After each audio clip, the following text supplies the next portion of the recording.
Nós estamos dando início a mais um estudo aqui no Instituto de Cultura Espírita do Brasil, o ICEB, e vamos estudar hoje, dando continuidade a uma série de estudos que Fabiano Pereira Nunes vem nos trazendo aqui ao ICEB para nós pensarmos e repensarmos, aprofundarmos as nossas reflexões a respeito da figura, da percepção que temos de Jesus com Kardec e ao longo da história com os historiadores, e agora nós estamos dando aprofundamentos aos teólogos, a percepção dos teólogos. Neste instante, portanto, mestre querido, agradecendo ao nosso querido irmão Fabiano Pereira Nunes, que mais uma vez está aqui para trazer o fruto de seus estudos, de suas pesquisas, com a boa vontade, o espírito de colaboração de sempre. Nós te rogamos, Jesus, abençoa todos os nossos irmãos pelo planeta fora, esse planeta que diriges amorosamente, piedosamente, inspirando Jesus, resiliência, fortalecimento, confiança e fé em todos os corações que atravessam Jesus, duras provas e expiações no planeta que diriges. Faz descer por sobre o ICEB as tuas bênçãos de paz e de luz, multiplicando recursos em torno de nossos mentores, fortalecendo-nos a todos encarnados que estamos aqui no esforço sagrado da evolução, empreendendo um esforço para darmos continuidade ao nosso querido Instituto de Cultura Espírita do Brasil, o ICEB. Fica conosco, abençoa o nosso Fabiano Pereira Nunes, e graças te damos, Jesus, hoje e sempre, por todas as bênçãos que temos recebido ao longo dos tempos. Graças a Deus. Nós estamos, portanto, recebendo aqui o nosso querido Fabiano Pereira Nunes, que é médico intensivista, participa do Grupo de Estudos Espíritas Rivail, é articulista da Revista Cultura Espírita do ICEB e colaborador do programa Uma Bandeira para o Futuro da Rádio Rio de Janeiro, a emissora da Fraternidade, 1400 AM, e em todas as plataformas nós estamos lá pela Rádio Rio de Janeiro para o mundo. Fabiano hoje vai trazer continuidade aos estudos sobre o Jesus na perspectiva dos teólogos. Somos todos ouvidos. Fabiano, seja outra vez sempre muito bem-vindo. Muito obrigado, Nádia. Obrigado ao Instituto de Cultura Espírita do Brasil, aos amigos aqui presentes, Seu Turíbio, Dona Dalva, Carlão. É uma alegria, uma honra de coração podermos estarmos mais uma vez juntos conversando sobre a doutrina espírita e sobre Jesus. Nós hoje vamos dar continuidade ao estudo do programa Passado Próximo a respeito do Jesus dos teólogos e o Jesus de Allan Kardec. Muito bem, então, nesse primeiro semestre de 2023, nós buscamos trazer um estudo sequencial, acompanhando, como a professora Nádia falou, a percepção. Ela usou um termo muito adequado. Os historiadores, eles não usam exatamente percepção, mas a escola xavieresiana usa o termo recepção, como a mensagem de Jesus, a vida de Jesus, o exemplo de Jesus, produziu nos diversos grupos recepções diferentes. Tanto os da primeira hora, que eram judeus, era o período que muitos chamam de judaísmo messiânico, ou seja, eles eram judeus, pensavam no judaísmo, seguiam o judaísmo, mas usando os ensinamentos de Jesus como sendo os ensinamentos de um mestre para entender o que estava no judaísmo. Então, tem essa primeira geração, a recepção, eram homens camponeses, um movimento basicamente rural e camponês. A primeira inserção das cidades nesse movimento, a primeira recepção, ela começa com justamente Paulo de Tarso, que esse era um homem das cidades, ele era um homem citadino. Então, ali nós já vamos ver uma diferença entre o movimento de Jesus com Jesus presente, o primeiro movimento sem Jesus presente, e começa a surgir uma nova recepção. Essa recepção já parte para as cidades, as grandes cidades, grandes no sentido da antiguidade, daquele tempo, né? Porque quando a gente chama de grande cidade, normalmente está se falando de uma rua principal, que poderia ser ou não pavimentada. Em algumas cidades embelezadas, romanizadas, ela era pavimentada com pedras, ou simplesmente uma passagem para o transporte. As cidades iniciais, as cidades do início do movimento de Jesus, eram cidades que não tinham essa estrutura.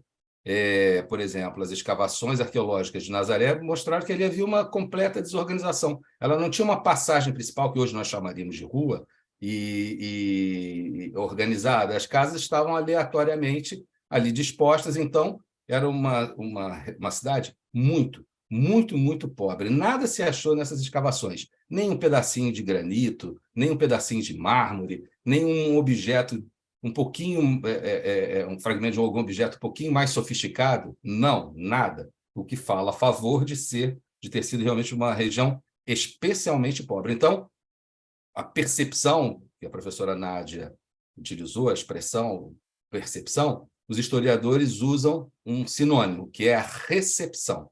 Então, já conversamos sobre o papel, a visão, a interface ciência espírita e ciências históricas. Vimos as ciências históricas em relação ao Jesus, de Allan Kardec, no estudo passado próximo, a recepção, a visão teológica, e hoje nós vamos avançar mais um pouquinho na diferença entre a visão da teologia e a visão da filosofia espírita. Então, está aqui, historiadores versus teólogos versus Allan Kardec. Existem convergências? Sim, existem convergências, mas existem muitas incompatibilidades. Muitas incompatibilidades. Contradição, vamos iniciar com os slides de premissas e preâmbulos. De Epiteto: é impossível para um homem aprender aquilo que ele já acha que já sabe. Ele está impermeável aos novos conhecimentos. Tempos depois, essa frase foi repetida por outros filósofos, tá? Mas Claude Bernard, um grande médico e fisiologista francês, também defendia isso, porque os conhecimentos que ele estava trazendo eram muito arrojados, muito audaciosos, e sofriam grave resistência, porque as pessoas já sabiam, acreditavam já terem conhecimento da ciência. Eles já eram os donos da ciência. O pessoal do século XIX mal sabia que a maioria das coisas que eles acreditavam estavam absolutamente erradas, mas eles se achavam como detentores das luzes. Por isso que o cientista ele tem que ter um pensamento socrático: só sei que nada sei. Aquilo que nós julgamos já saber é o que frequentemente nos impede de aprender. Isso vale também para muitos princípios que nós consideramos espíritas e, na verdade, não são. Na verdade, não são espíritas. E Allan Kardec coloca sempre a questão da liberdade de opinião, a liberdade de pensamento. Revista Espírita, janeiro de 1866. Cada um é livre de encarar as coisas da sua maneira, e nós que reclamamos esta liberdade para nós, não podemos recusá-las aos outros. Mas porque uma opinião é livre, não se segue que não se a possa discutir, examinar o lado forte e o lado fraco, pesar suas vantagens e inconvenientes. Então, para as pessoas que possam se sentir ofendidas, ou magoadas, ou incomodadas, ou desconfortáveis, nós temos que sempre que recordar que discutir uma opinião não é ofender uma pessoa, não é ofender as crenças, não é afrontar principalmente o caráter das pessoas ou de alguém, mas não, é discutir a ideia, ver o lado fraco, ver o lado forte, sopesar, repensar, sem que isso traga qualquer tipo de de prejuízo para a imagem, para a moralidade, para a vida de quem é o proclamador daquela ideia. Tá? Isso é muito importante. E hoje em dia a gente fica mais pensando no lado pessoal, a discussão fica de lado e o lado pessoal é o que fica muito em voga. Deveria ser o contrário. Quanto mais difícil é um problema, uma questão, mais caridosos, fraternos, suaves, doces nós temos que ser com a pessoa. Às vezes a gente não pode inverter. Ser muito duro com a pessoa e suave com a ideia. Nós temos que ser duros com a ideia e suaves com a pessoa. Quem é Jesus? Isso é uma busca.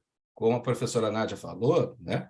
É uma recepção. Cada um de nós tem o seu Jesus pessoal já. Nós já sentamos à noite e já rezamos. Um chinês, quando nós vemos imagens representativas de Jesus na China, adivinhem como são os olhos desse Jesus? Olhos puxados, olhos amendoados, olhos chineses. Ele é um chinês. O Jesus dos chineses é um chinês, ele não tem barba. Se é que Jesus tinha barba. Se é que Jesus tinha barba. Se é que Jesus tinha cabelo comprido.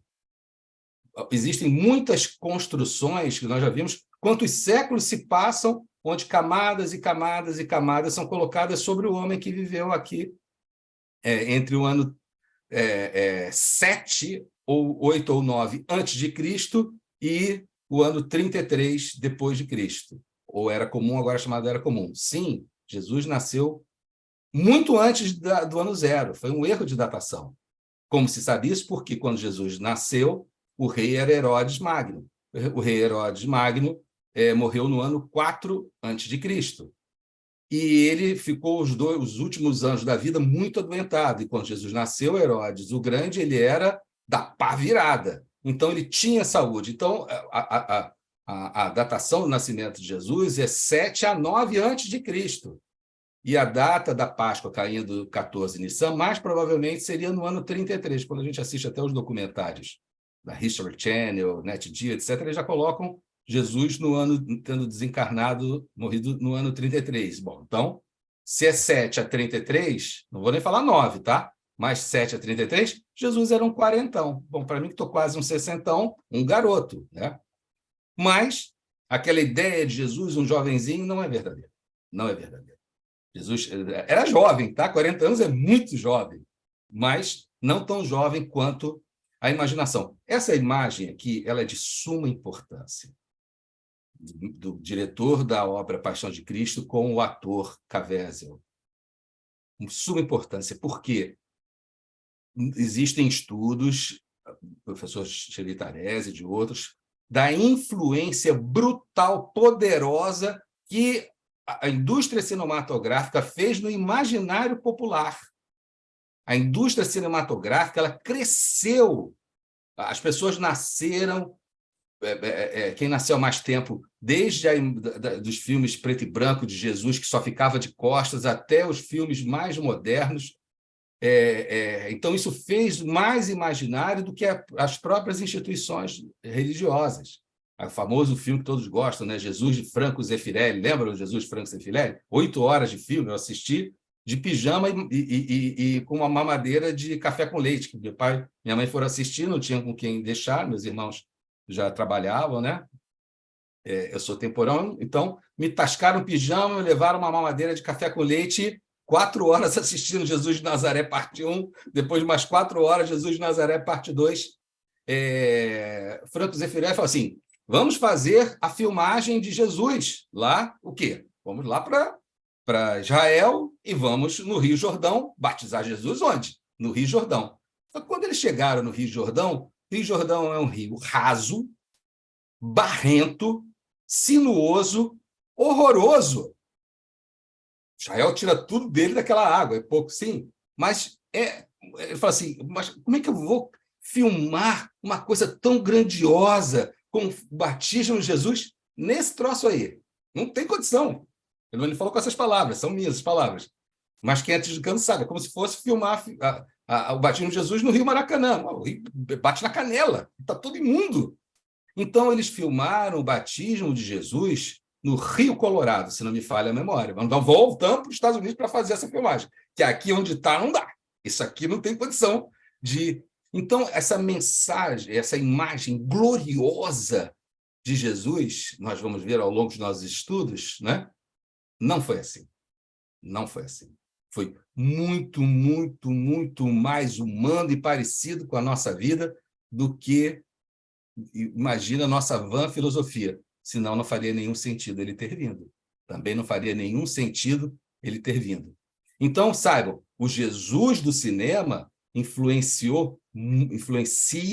muito mais do que pode imaginar a nossa vã filosofia. Já perceberam que há muito tempo não se faz um filme sobre Jesus de alto nível?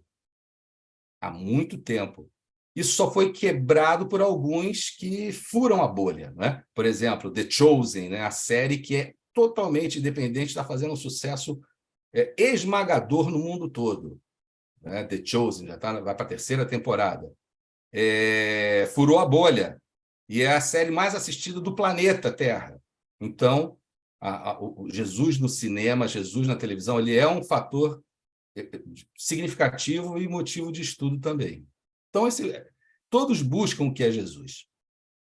Já passamos por isso, as revelações, nós passamos por esse entendimento de o conteúdo do evangelho para o espiritismo. Ele pode ser dividido em milagres, predições, as palavras que serviram para dogmas, o ensinamento moral, cada uma dessas partes do conteúdo do Novo Testamento, estudado em O Livro dos Espíritos, desenvolvidos nas outras obras, sendo que os atos comuns da vida do Cristo, esse não é alvo, não é objeto de interesse da filosofia espírita, porque é um labirinto no qual o espiritismo, primeiro, não é da alçada do espiritismo, segundo, se ele entrasse, não sairia, porque esse labirinto é um labirinto com muitos caminhos, muitas passagens, a maioria deles vai se encerrar num ponto onde não é possível voltar, nem é possível achar o caminho de volta. Então, Allan Kardec, graças a Deus, não colocou nesse labirinto. Aqui, só para recordar, não vou reler as frases mostrando que o trabalho, a pesquisa, tudo que o ser humano tem que descobrir no mundo material, ele vai fazer com o suor da camisa, com seu esforço, porque a lei do trabalho é uma lei de Deus, é uma lei da natureza. E os espíritos podem até dar opiniões. Aparecem opiniões dos espíritos em todas as obras de Allan Kardec, mas sempre Allan Kardec coloca no futuro do pretérito, coloca no condicionante, e dizendo que é a opinião de um espírito e não necessariamente a natureza, origem e destino dos espíritos, não é objeto, mas a opinião de um espírito. Então, ela tem que ser encarada como opinião e não como um dogma. A gente, às vezes, diz, mas o espiritismo não é dogmático, mas nós nos tornamos dogmáticos. No espiritismo não é, não há dúvida nenhuma, mas nós nos tornamos dogmáticos. Né? E o dogma é um sistema e tudo que Allan Kardec quis combater é o chamado espírito de sistema. Temos que combater sempre o espírito de sistema quando ele está se referindo em relação às comunicações mediúnicas, né? Obviamente. Só repassando, é um artigo que é de importância capital, porque esse livro, Vida e Gesi, do Ernest Renan, ele está entre os pioneiros, a vanguarda dos estudos sobre Jesus histórico, e Allan Kardec traça uma análise espírita a respeito dessa questão do Jesus histórico. Adentramos na questão do Jesus dos teólogos, e muitos diziam assim, não, o espiritismo, muitos historiadores dizem, olha só, isso aqui nesse campo, o espiritismo acredita em tal coisa, então, portanto, o espiritismo está com a teologia, está ao lado da teologia. Nesse ponto, o espiritismo faz teologia. No estudo passado, nós demonstramos que a teologia está de um lado e o espiritismo está do outro. Outra questão delicada, nós espíritos dizemos, nós somos cristãos, mas do ponto de vista da teologia, nós não somos cristãos, porque cristão significa acreditar na Bíblia enquanto palavra inspirada de Deus, acreditar que a Bíblia não tem erros. Primeiro que a Bíblia não é um livro, é uma biblioteca. Eu nem lembro o número de livros do Antigo Testamento, mas no Novo Testamento são 27 livros de 7 ou 8 autores. Então, não é um livro, é uma biblioteca de autores diferentes que não concordam entre si. Então, a primeira coisa, como é que eu vou ficar... eu vou definir a teologia cristã, que é a teologia bíblica, né? Os católicos, os protestantes, quando eles dizem assim, vocês não são cristãos, do ponto de vista teológico, nós não somos cristãos mesmo. E quem disse que eu quero ser cristão do ponto de vista teológico? Allan Kardec não colocou toda a Bíblia dentro do espiritismo. Não colocou todos os evangelhos dentro do corpo da filosofia espírita. Não são todas as cartas de Paulo dentro da filosofia espírita. Aliás, nem os cristãos estavam concordantes com todos os livros do cânone, da régua. Cânone quer dizer régua, medida, o padrão, né? Já passamos por isso, mas só recordando, existe um conteúdo do Evangelho segundo Marcos, estamos falando do Marcos primitivo, que é repetido em Lucas e Mateus. Vejam, não é questão de princípio filosófico ou de princípio moral, não. São construções exatamente iguais, expressões, frases. A possibilidade de ter sido só uma coincidência, pela lei da probabilidade, ela tende ao zero. Não podemos dizer que é zero, porque só estando lá presente para saber. Mas, matematicamente, tende ao zero. Então, pela lei da probabilidade, o conteúdo de Marcos foi reproduzido por Lucas e Mateus. Reproduzido por Lucas e Mateus. Ora, se Lucas e Mateus conheceram Jesus, por que eles vão reproduzir Marcos, que não conheceu? Simplesmente porque o texto chamado de Lucas e o texto chamado de Mateus só receberam essa autoria a partir do século II.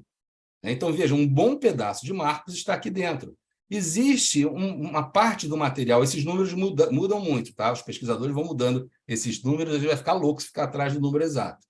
Mas é importante entender que existe um conteúdo que é repetido e reproduzido, vocábulos, expressões, maneiras de grafar, de Mateus e Marcos. Ou seja, será que esse material comum é o documento que uma coleção de ditos de Jesus, que não tem história, não tem nascimento, são ensinos de Jesus, são frases, que tem uma parte deles que está no chamado Evangelho de Tomé. O Evangelho de Tomé são 114 sentenças, ologias, e Jesus disse, e Jesus disse, e Jesus disse. Só havia preocupação em o que Jesus disse, não o que Jesus fez. A preocupação era o que Jesus ensinou, e não o que Jesus fez. Mas será que isso aqui é uma parte do documento Q ou uma parte do documento Q? Será que existiam outros documentos que eles consultaram? Porque existem documentos, ou Tomé leu o documento Q, ou Tomé e o documento Q, hoje chamado Evangelho Q, leram um outro documento mais, uma coleção de escritos um pouco mais antigos. Entendam, como é que esse material circulava?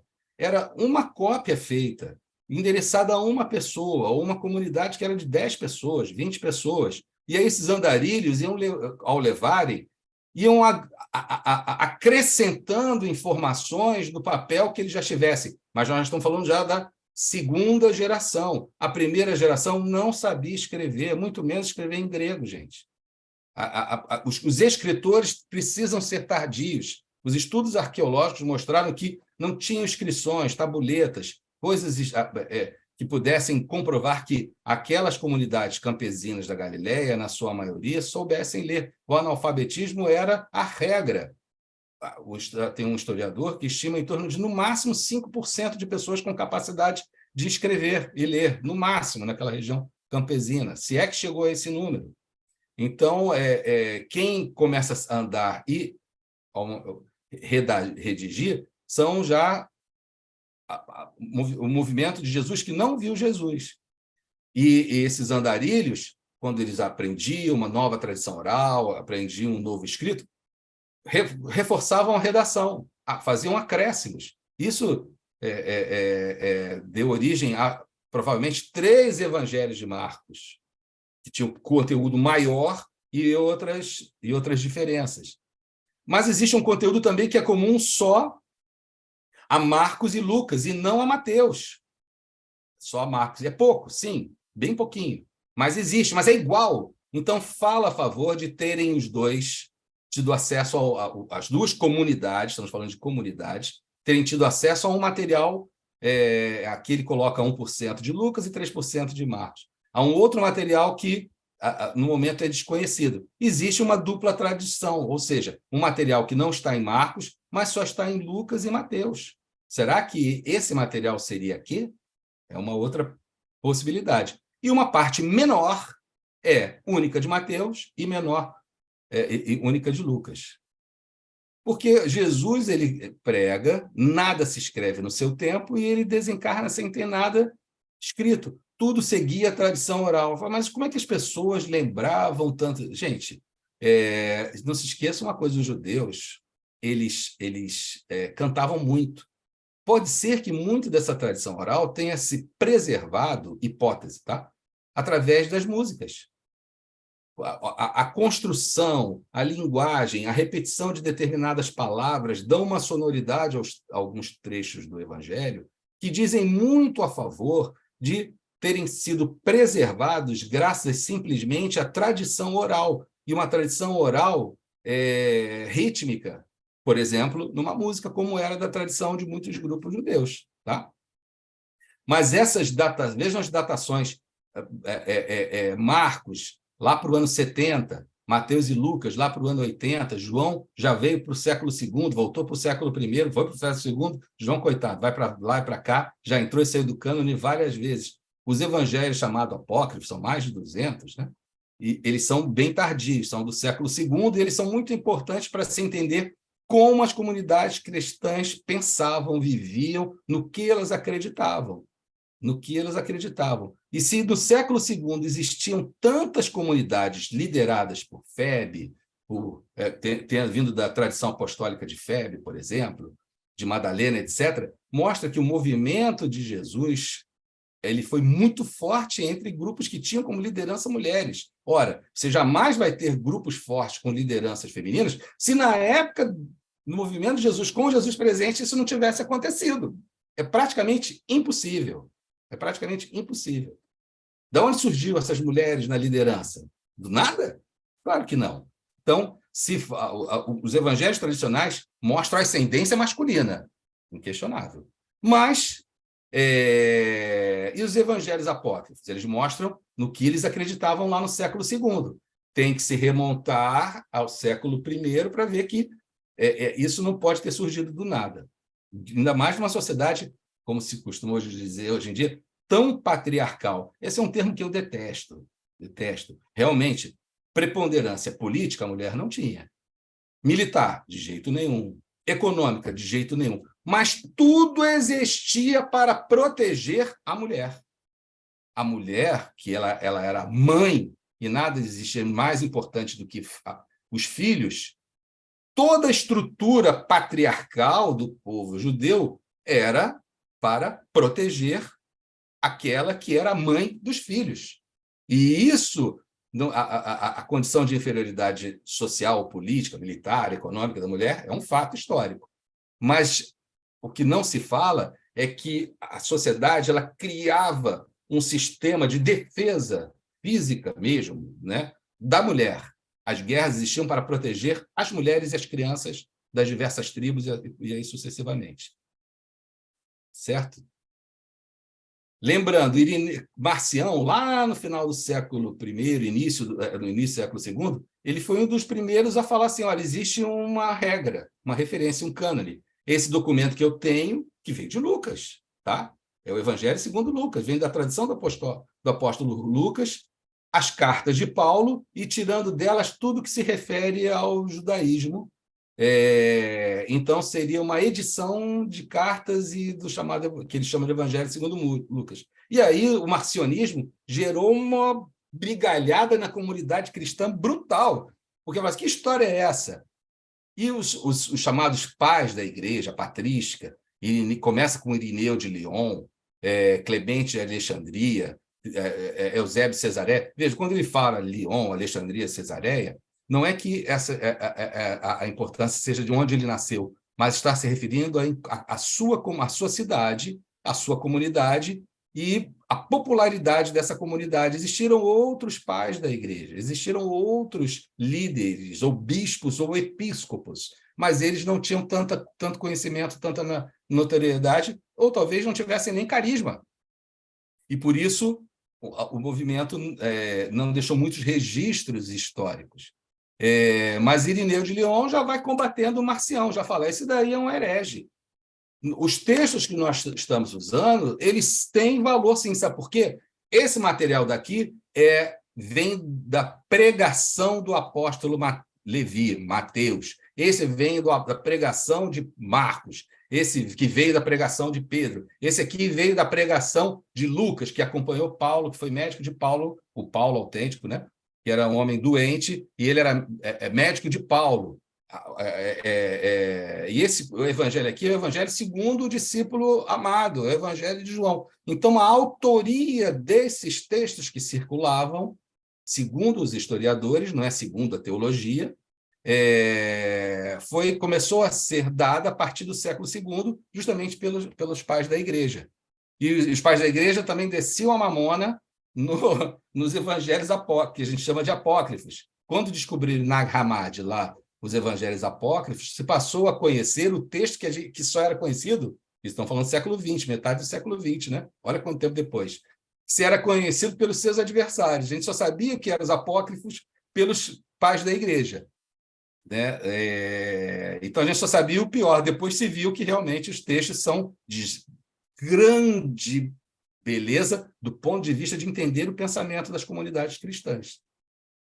E aí vários tipos de réguas ou cânones foram propostas pelos líderes episcopos até o imperador Constantino, isso é uma outra história também muito interessante, e o primeiro concílio de Constantino, o concílio de Nicéia, onde ele convoca os líderes episcopos e começam-se a se selecionar quais são os documentos de referência, ou cânone. E o cânone atual, então, veja, ele é do século IV. Já existia a tolerância à fé cristã. Né? Teodósio, posteriormente, é que vai oficializar o cristianismo como religião oficial de Roma. Esses são os critérios que a gente já viu para a seleção desses textos. Tá? A ordem cronológica propostas para serem lidas, depois que quiser, volta aqui na filmagem e ver, mas é importante saber, o primeiro, em termos de evangelho, o evangelho mais antigo é o de Marcos. Então, a gente lê o evangelho de Marcos primeiro, não está na Bíblia assim, depois vê o que ele, comparando trecho por trecho, o que Mateus mudou, redigiu, e assim, posteriormente, Lucas, e o mais tardio é João. Então, a gente vai vendo a evolução da narrativa de evangelho até evangelho, e também das cartas. Lembrem-se, o texto que diz que Jesus teria falado, não vim destruir a lei, ou seja, a lei é a Torá, mas dar cumprimento à lei e aos profetas, né? Então, vejam, o texto de Mateus, não vim destruir a lei, a Torá e os profetas, mas dar cumprimento, ele é uma oposição ao texto de Paulo, onde Paulo diz que a lei é só um pedagogós. O que importa é a fé em Jesus Cristo. Esquece a Torá, vamos ficar com Jesus Cristo. Né? Então, são diálogos entre as comunidades. Isso do ponto de vista histórico. Do ponto de vista teológico, não. Tudo que está aí é a palavra inspirada por Deus, não contém erros, precisa ser lida, entendida e seguida integralmente. Tá? Esse é o ponto de vista teológico. Que as cartas que nem todos os textos eram autênticos. Veja, essa brigalhada começa no século II. Não fiquem chateados comigo, Fabiano, porque essa briga tem muito mais séculos do que atualmente. Tá? E essa questão das cartas autênticas, de Paulo, que é Romanos, 1 e 2 Coríntios, Filipenses, Gálatas, 1 Tessalonicenses e a recado a Filemon, já está mais ou menos quase unânime entre os historiadores como sendo essas as cartas autênticas de Paulo, porque existem cartas que são chamadas deuteropaulinas. Segundo Paulo, são pessoas que escreveram, conheciam a pregação de Paulo, trocavam informações com as suas comunidades. Às vezes, eles não estão escrevendo para os espíritas no século XXI. É uma conversa entre duas pessoas. O Evangelho de Lucas é dedicado ao ilustríssimo Filemon, Ilustríssimo Teófilo, ou Queridíssimo Teófilo, em outras tradições, era uma carta para uma pessoa, segundo o que os historiadores conseguiram pesquisar. Era uma carta para uma pessoa. Ele não escreveu o Evangelho de Lucas para toda a comunidade. Assim, essas comunidades também. Então, eles não estão fazendo uma falsificação. Isso era uma prática da antiguidade. E existem as chamadas cartas tritopaulinas, que são cartas que podem terem sido escritas por todo mundo, menos por Paulo. Menos por Paulo. Por exemplo, segundo os historiadores, Hebreus. Acreditam que o autor de Hebreus seja o mesmo autor de Atos dos Apóstolos, né? E aqui a gente já mostrou isso. Por exemplo, na carta aos Romanos, eu, Tércio, escrevo essa carta, vos saúdo no Senhor. O autor da carta, mas é uma carta escrita não diretamente por Paulo, mas com o conhecimento, ou talvez com a orientação, ou com a instrução de Paulo. E nessa mesma carta, no meio da redação do Tércio, ele vai lá e escreve, essa saudação aqui ainda vou dar pessoalmente, é minha própria letra, tá? Eu, Paulo. Como também acontece nessa outra carta, onde Paulo, depois de todas as saudações, escreve, olha só, eu vou saudar vocês pessoalmente, eu estou aqui, e li essa carta. Então, existe uma teologia paulina nas cartas autênticas, existe uma teologia paulina em Atos dos Apóstolos, e existe o Espiritismo. E o Espiritismo concorda com tudo? Primeiro, Paulo diz que quem é apóstolo? Apóstolo é quem viu Jesus ressuscitado. Está lá em Coríntios 9. E quem viu Jesus ressuscitado? Foi Pedro. Depois, aos 12, Paulo, nem de forma direta, nem de forma indireta, fala sobre algo gravíssimo, que seria a traição de um dos seus discípulos, no caso Judas. Ele não fala sobre isso. É o ano 50, 55. Ele fala que apareceu aos 12. Depois, mas em Atos Apóstolos disse que teve uma eleição. Atos é um documento posterior às cartas de Paulo. Daí, viram a importância de ler em ordem cronológica, ainda que esteja errada, é o que a ciência pode oferecer? E aí ele destaca, olha, apareceu a Tiago. Ele dá um destaque a Tiago. Quem é esse Tiago? É o Tiago dos 12 apóstolos? Talvez, mas outros momentos Paulo fala sobre esse Tiago. Provavelmente esse Tiago é irmão de Jesus, ou primo, dependendo da tradução dos irmãos que aparecem em Marcos, não é? E por quê? Porque, sendo parente, a liderança desse Tiago é natural, é um familiar de Jesus.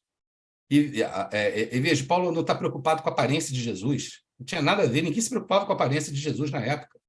Nem quando ele nasceu, o que aconteceu, quando ele nasceu, para onde foi para o Egito. Isso não aparece na teologia paulina. Ele não dá a menor importância para essas coisas, né? E então a teologia paulina espírita aqui não parece muito. E aí ele diz o seguinte, com efeito, eu mesmo recebi do Senhor o que vos transmiti. O que Paulo fala, ele poderia ter chegado em Pedro e falar, Pedro, me conta aqui alguma coisa sobre o que Jesus ensinou e eu vou escrever. Olha, Tiago, me conta alguma coisa aqui que Jesus ensinou e eu vou escrever. Não. A teologia paulina, em várias epístolas, deixa bem claro, é uma conversa entre ele e Jesus. É dada diretamente de Jesus. E ele não fala isso só uma vez, não. Tá? Então, o cristianismo paulino é um cristianismo estático, chamado estático. Ou seja, é uma ligação, é uma transmissão espiritual. Uma transmissão espiritual.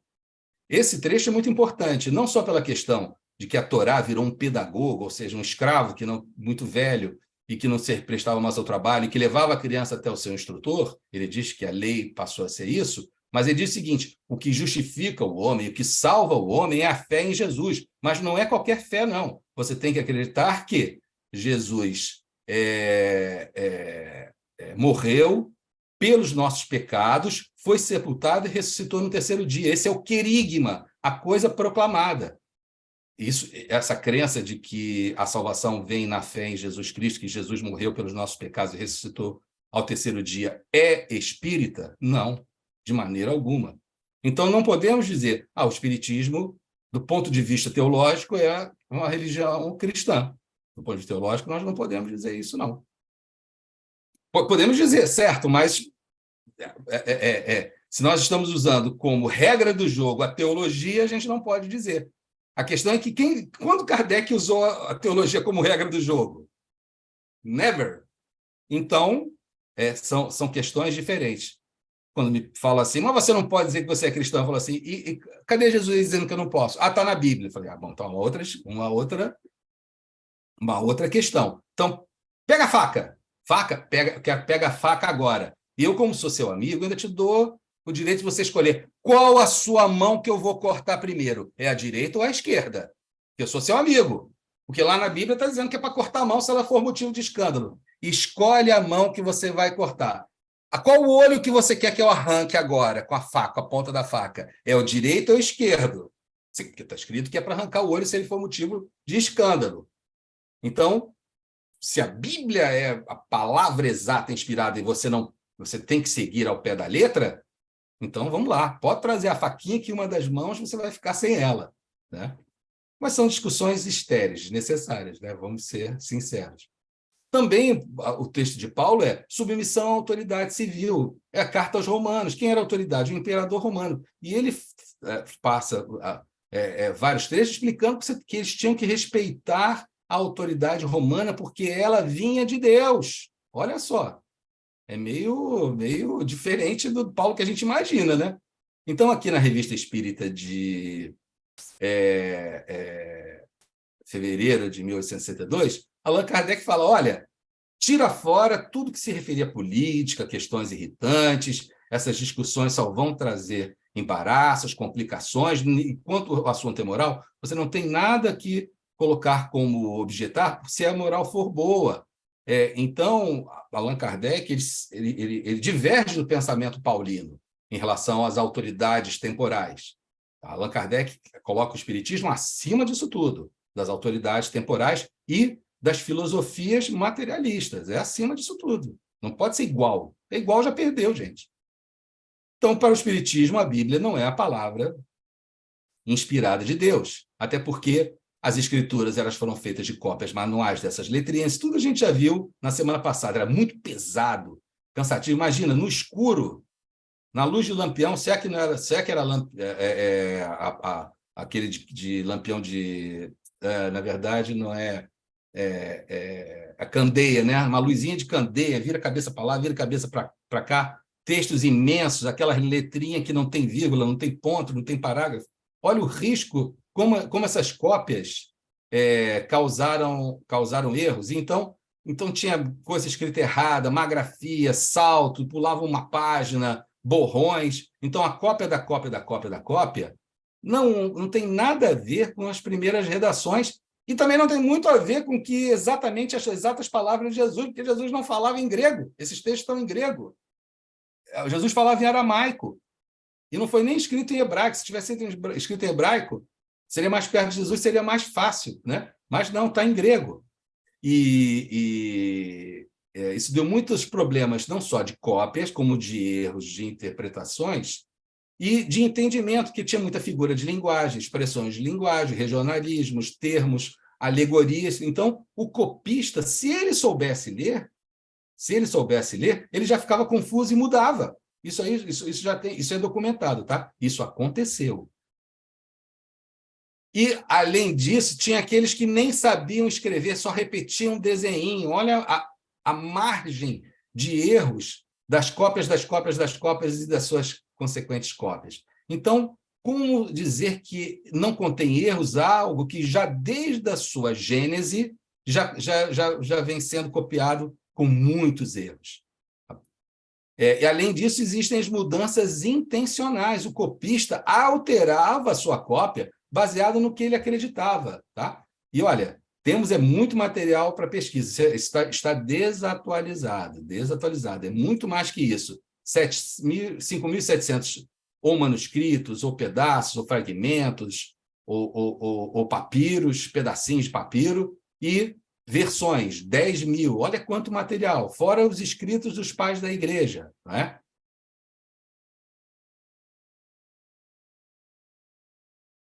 Aqui eu mostrei para vocês um exemplo, uma página de um códice chamado Codex Vaticanus, o Códice do Vaticano, onde, nesse entre duas colunas, o copista escreveu assim: insensato e desonesto, deixa o texto íntegro, deixa o texto antigo, não o altere.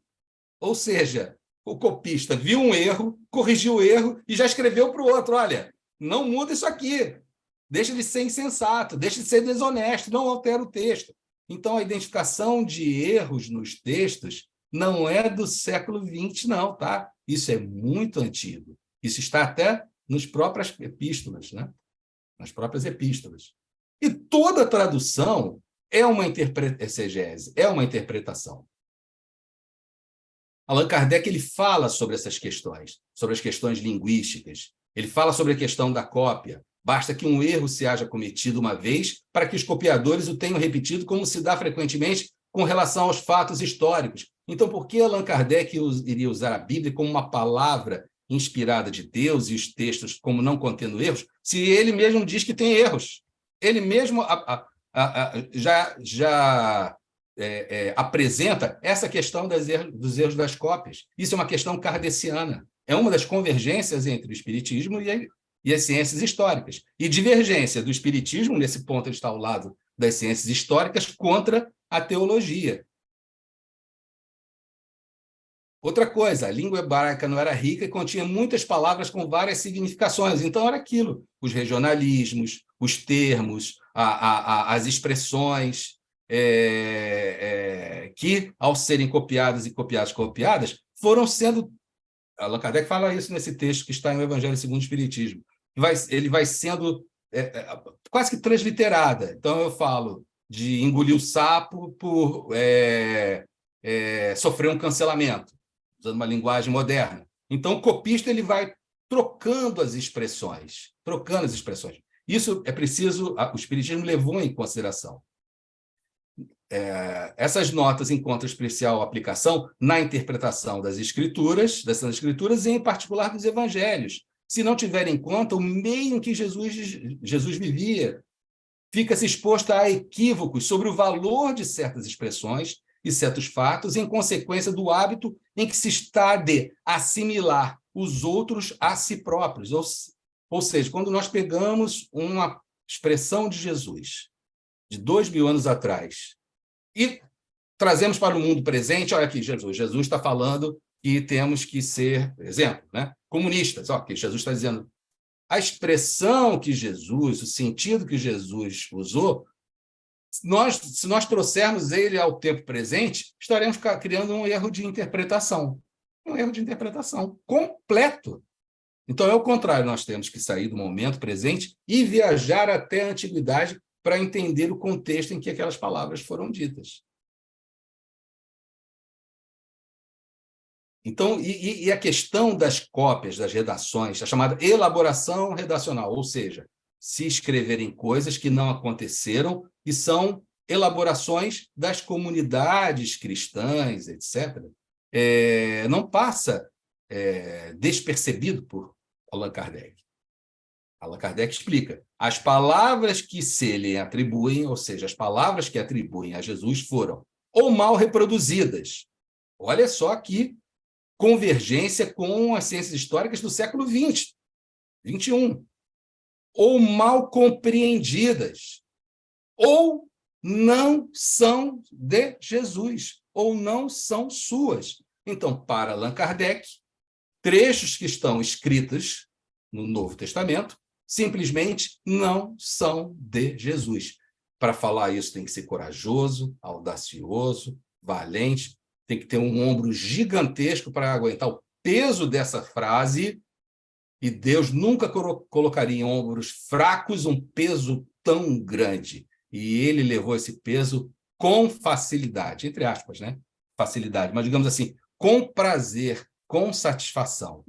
Porque eu me lembro de um amigo meu, que era de Furnas, e ele muito, isso aí foi lá na década de 80, tá? Ele era muito inteligente, muito inteligente. Então, ele em Furnas, ele não tinha mesa, ele não tinha cadeira, ele não tinha uma sede.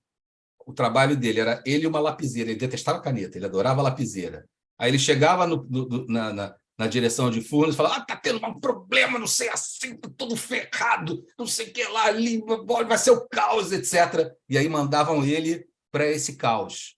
E ele ia ele detestava as coisas fáceis, ele detestava os problemas simples. Quanto mais encrencado o problema, mais ele sentia prazer, mais ele sentia satisfação. Igual um outro colega meu, que é cirurgião bucomaxilofacial, e que eu vi ele pegar rostos deformados de acidente automobilístico, e ele dizia assim, olha, aquele que está pouco quebrado, eu faço, mas eu não gosto tanto. Eu gosto assim, quando está muito quebrado. E quanto mais quebrado, mais eu gosto de trabalhar. Ele ficava 20 horas fazendo uma cirurgia, microtitânio, cola, não sei o que, a pessoa saiu um monstro depois da cirurgia. 6 meses depois, o rosto da pessoa estava normal. Impressionante como ele reconstruía a face da pessoa. Então, esses ombros de Allan Kardec, que para nós falam assim, nossa, eu seria esmagado. Sim, seríamos esmagados, mas para um espírito superior isso não é ser esmagado, é ser feliz por poder colaborar com a obra de Deus. E como é esse cristianismo de Allan Kardec? Bom, já vimos que é um cristianismo diferente, tá? Já vimos que é um cristianismo diferente. Se nós vamos dizer, nós somos cristãos, mas temos que estar cientes. O cristianismo de Allan Kardec é outro cristianismo, não é o cristianismo da teologia, nem é o cristianismo das ciências históricas. Não sei se eu sou capaz de dizer qual é o cristianismo de Allan Kardec. Eu posso dizer assim, o que eu consegui aprender desse cristianismo, né? Isso é um processo de escavação arqueológica nos textos de Allan Kardec. Por isso que eu gosto de trazer o texto, para que cada pessoa possa ter o seu insight, a sua inspiração, a sua vivência e olhar com seus próprios olhos. Também não tem como olhar com o olho de outra pessoa, mas chegar às suas próprias conclusões e ter as suas próprias inspirações. Texto muito conhecido do Espírito de Verdade. Espíritas, amai-vos. Este é o primeiro ensinamento. Gente, o cristianismo de Allan Kardec, o Cristo de Allan Kardec, é um Cristo moral. O cristianismo de Allan Kardec é um cristianismo puramente moral.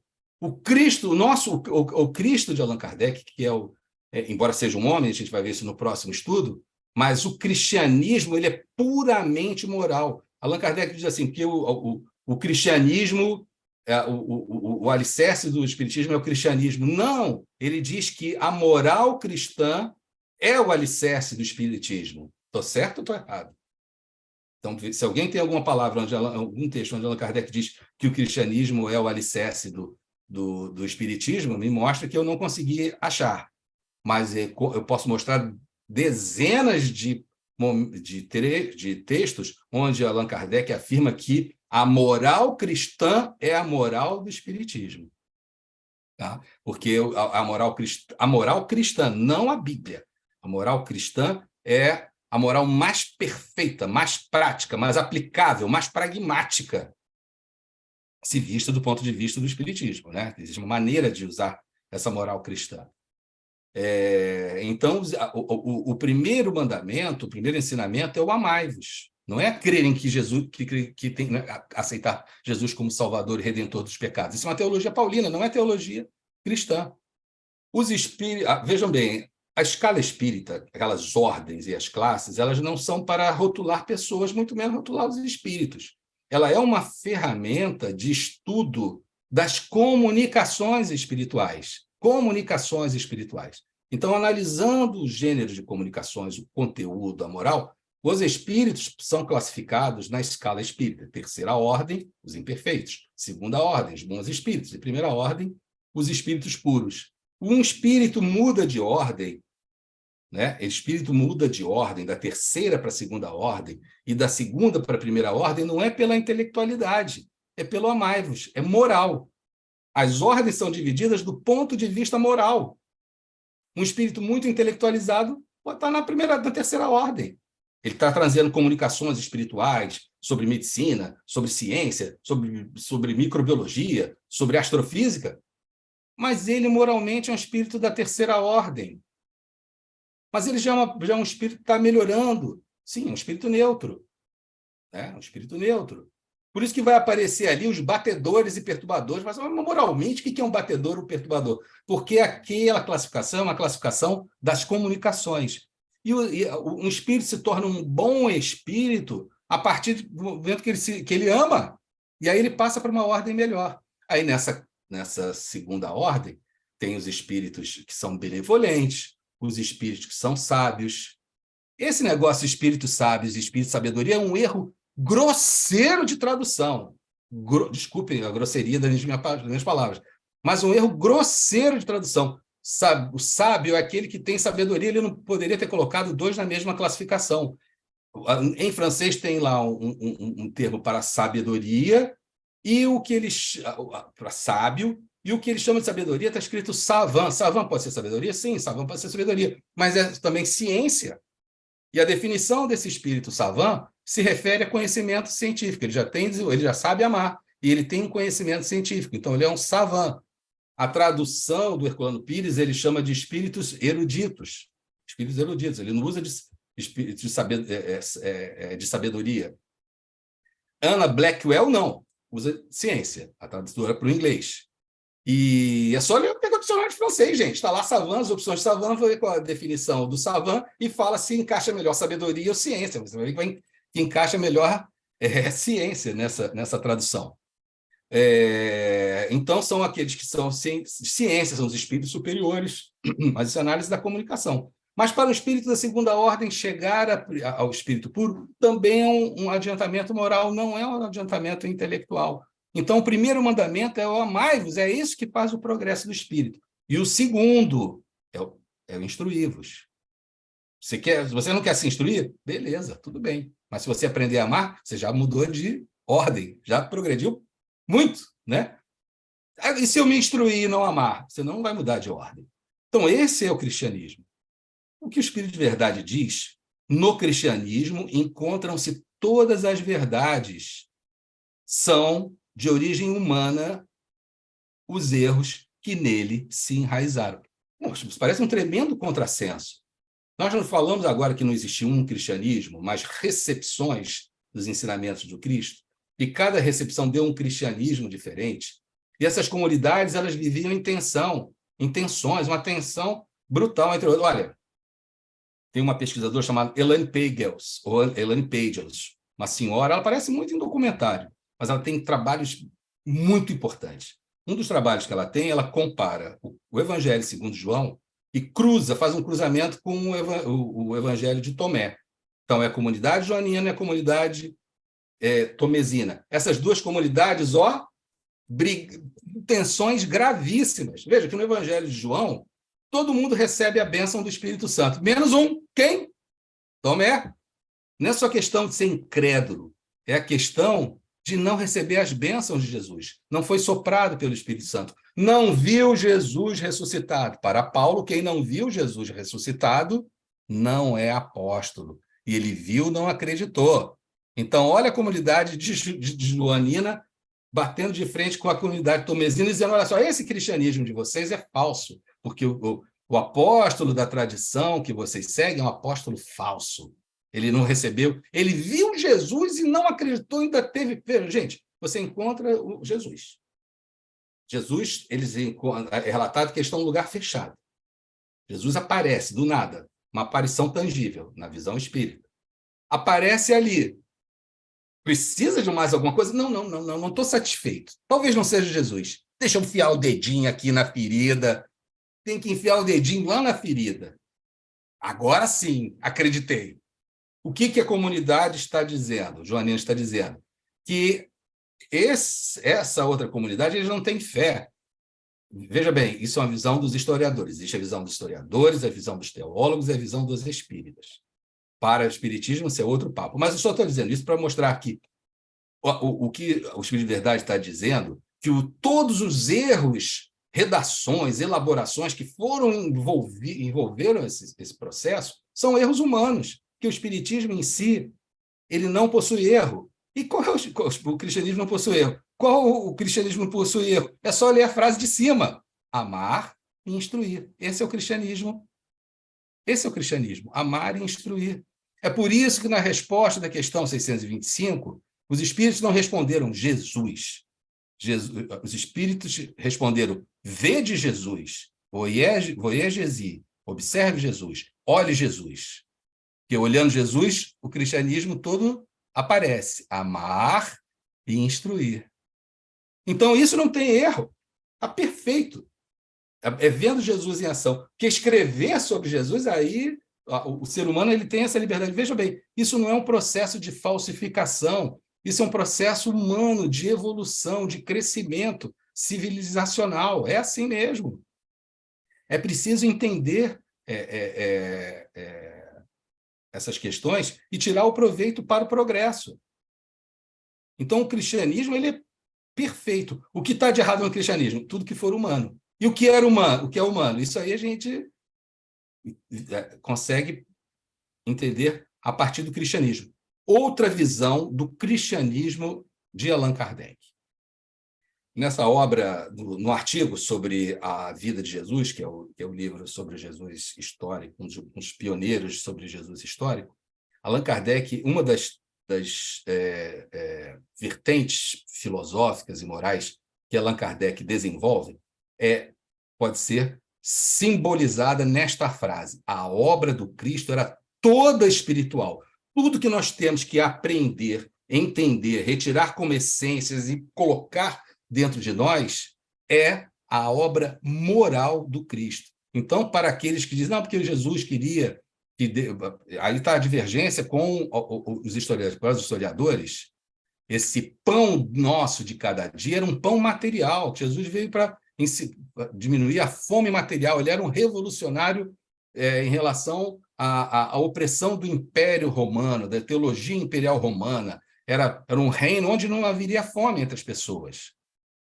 Para o Espiritismo, tudo que Jesus fala em relação ao pão é puramente espiritual. Alimento espiritual, crescimento espiritual, conhecimento espiritual. Amai-vos e instruí-vos. Amai-vos e instruí-vos. Então, esse cristianismo de Jesus, de Kardec, é como o Cristo de Kardec, um Cristo puramente moral. Se Kardec estivesse interessado nos fatos históricos, ele tinha os médiuns que recebiam o espírito de verdade. Ele perguntaria: olha, e aí, como é que foi tal situação, tal situação? Ele optou por não fazer isso, não é da alçada do espiritismo, estaria sujeito a vários erros. E por que deixar surgirem pontos de interrogação dentro da filosofia espírita se nós podemos deixar esses pontos de interrogação para o lado de fora e deixarem os pesquisadores atuarem nesse sentido? Então, quando nós lermos o Antigo Testamento, o Novo Testamento, a gente tem que ficar escavando nos textos o conteúdo moral, evolução das qualidades, supressão dos vícios, transformação da pessoa, melhora da pessoa, o aprender a amar e o aprender a instruir, e todas as ferramentas que existem para a gente conseguir aprender, né? A gente aprende a ler, mas tem que ter uma caneta, tem que ter um lápis, tem que ter um papel, tem que ter uma borracha, tem que ter um quadro negro, né? Então, são as ferramentas. Essa frase é fundamental. A obra do Cristo era toda espiritual. Toda a linha de desenvolvimento do raciocínio em relação ao Jesus dos historiadores, Allan Kardec tece do ponto de vista do Jesus que era todo moral, todo espiritual. São Luís, em A Nova Torre de Babel, também traz uma visão importantíssima do espiritismo, por isso Allan Kardec dá publicidade a isso, em relação ao cristianismo. Que cristianismo é o que o espiritismo vem trazer? Nós vimos que a ciência mostra as elaborações e os diversos cristianismos. O espiritismo também é um outro cristianismo, gente. Essa ideia de que o espiritismo é o mesmo cristianismo antigo é a mesma coisa que a gente dizer que a ciência espírita é a mesma ciência antiga, como a química, como a física, como a matemática. E não, o espiritismo é a ciência da natureza, a origem e destino dos espíritos e as relações dos espíritos com o mundo material. E disso surge uma filosofia, surge uma moral e surge uma religião como desdobramento dessa ciência espírita, que é uma nova ciência. Então, a filosofia espírita também é uma nova filosofia totalmente diferente das outras. E a moral espírita é uma nova moral, mas o alicerce dela se encontra já preparado, pronto, e é só botar no micro-ondas, apertar 5 minutos. Não é apertar, já tem lá o botão. Moral, não sai prontinho. A moral cristã. Mas veja, a visão dos espíritos, e Allan Kardec, ele aqueceu com essa visão, é que o espiritismo é um cristianismo, só que é um cristianismo da idade moderna. Lembram quando o Espírito de Verdade disse que são de origem humana os erros que se enraizaram no espiritismo, no cristianismo? Então, esses erros que se enraizaram no cristianismo, eles têm que ficar para trás, eles têm que ser deixados para trás, eles têm que ser resistidos. Gente, nas epístolas de Paulo, Paulo ataca, entre aspas, Pedro. Ele chama Pedro de falso. Olha, Pedro, quando você está comigo, você tem uma postura, quando você está com outra postura, você é um falso. O Paulo das cartas autênticas, ele é um Paulo bem especial, tá? Bom, isso tem muito a ver com o meu espírito rebelde também. Eu adoro esse Paulo. Tem o Paulo de Atos, tem o Paulo das cartas não autênticas e o Paulo das cartas autênticas. Esse Paulo das cartas autênticas eu adoro. Pode ser um problema meu, tá? Tudo bem, admito. Mas eu adoro. Mas se na carta de Paulo ele já ataca Pedro, e não ataca leve não, tá, gente? Não ataca leve não. Ele já ataca Pedro. Como é que eu vou querer trazer isso de volta? Para o espiritismo, o cristianismo para os espíritos, o espiritismo é um cristianismo, mas é um cristianismo moderno. Esquece os erros que se enraizaram. Nós estamos trazendo agora outro cristianismo, um cristianismo da Idade Moderna, que significa dizer um cristianismo moderno, sem os erros antigos. E esse espiritismo ele tem que restituir todas as tradições, ou seja, os ensinos de Jesus, as tradições, o que era falado, o que era dito, o que era pregado, para um sentido puramente espiritualista, totalmente moral e espiritualista. Esse é o cristianismo que o espiritismo veio ser. Um cristianismo moderno, um cristianismo novo, um cristianismo que restitui tudo sobre Jesus no seu sentido unicamente espiritual. Lembrando que a palavra morale espiritual, me perdoe pelo francês, não é péssimo, não é francês, tá? Isso é um português tijucano tentando imitar um francês, tá? Peço perdão. Mas ele tem um sentido puramente moral. Essas três palavras elas estão praticamente como fé, esperança e caridade, né? Elas estão unas. São três, mas são unas. Filosofia, que a filosofia espírita é uma filosofia moralizadora, moral e espiritual, porque o espiritualismo espírita é um espiritualismo moralizador, não é um espiritualismo, desculpa assim, não, sem termos pejorativos, não é espiritismo da aura, do campo áurico, do duplo etéreo, ainda que isso possa ser estudado, mas a palavra espiritual nesse sentido, espiritual no sentido de filosofia moralizadora, de moral mesmo, e religião moralizadora, né? Então, ao mesmo tempo, filosofia, moral e religião. Né? Embora a gente diga assim, o espiritismo é ciência, é filosofia e é religião. Eu vejo mais como ciência e filosofia, moral, religião, como sendo os trinos que ficam unos.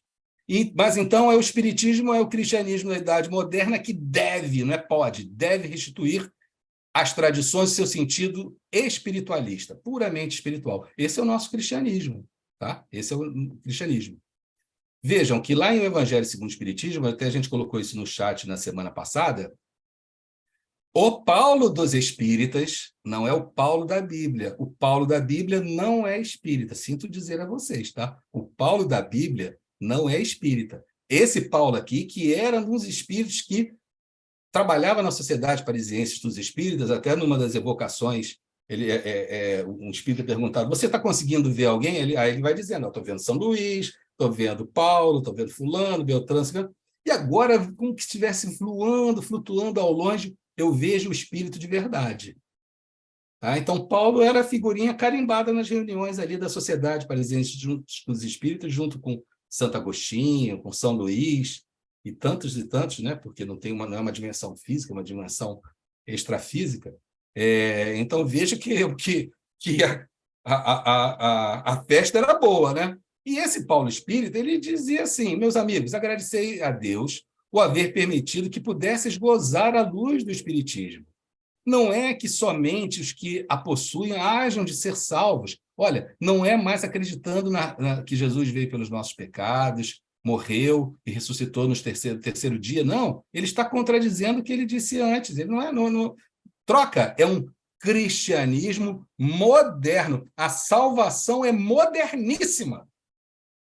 É que, ajudando-vos a compreender os ensinos do Cristo, ela vos faz melhores cristãos. Então, se a pessoa é católica, ela vai continuar sendo católica. Se ela é protestante, se ela é calvinista, se ela é luterana, se ela é pentecostal, se ela é neopentecostal, o Espiritismo não vai ser concorrente.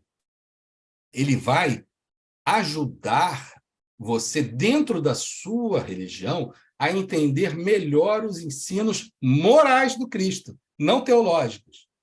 Mas eu sou historiador.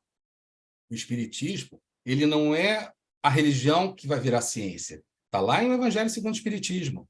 Ele é a aliança da ciência com a religião. Ele é a ponte que leva a religião para ir lá conversar com a ciência e a ciência para ir conversar com a religião. Mas cada uma está no seu país. Cada uma está no seu país. Ah, mas não dá para ser as duas coisas? Sim, você tem que passar por essa ponte. Só é possível passar por essa ponte essa ponte tem nome, chama-se Espiritismo. Ele não vai concorrer com as ciências, muito menos concorrer com as religiões. Ele vai fazer a aliança das religiões com a ciência. Ele não é a religião que vai virar uma ciência ou vai concorrer com a ciência. Evangelho, segundo tudo que eu estou falando aqui, é kardeciano. Eu não trago nenhuma informação da minha cabeça. Toda baseada em escritos, em literatura, em referências bibliográficas. Prosseguindo. Ela vos faz melhores cristãos. Esforçai-vos, pois, para que os vossos irmãos, observando-vos, sejam induzidos a reconhecer que o verdadeiro espírita e o verdadeiro cristão são uma só e a mesma coisa. Olha, a característica dos espíritos superiores, ela é assim. Eles falam muita coisa com poucas frases, com poucas palavras. As mensagens que Allan Kardec diz serem autênticas do Espírito de Verdade são dois, três parágrafos. 3 parágrafos, às vezes. Mas a quantidade de informações em cada parágrafo é absurda. Teve uma vez, a gente fez um estudo aí com o nosso grupo sobre uma mensagenzinha, acho que eram 2 parágrafos do Espírito de Verdade. Cara, a gente ficou 3 semanas lendo frase por frase e indo buscando a profundidade, garimpando a profundidade do conteúdo espírita contido nessas pouquíssimas frases, né? É uma coisa gigantesca. Os espíritos superiores, isso aí está em O Livro dos Médiuns, tá? Os espíritos superiores, eles falam muito pouco e dizem muita coisa no pouco que eles falam. Então, veja como Paulo é um exemplo de uma análise de uma comunicação mediúnica também.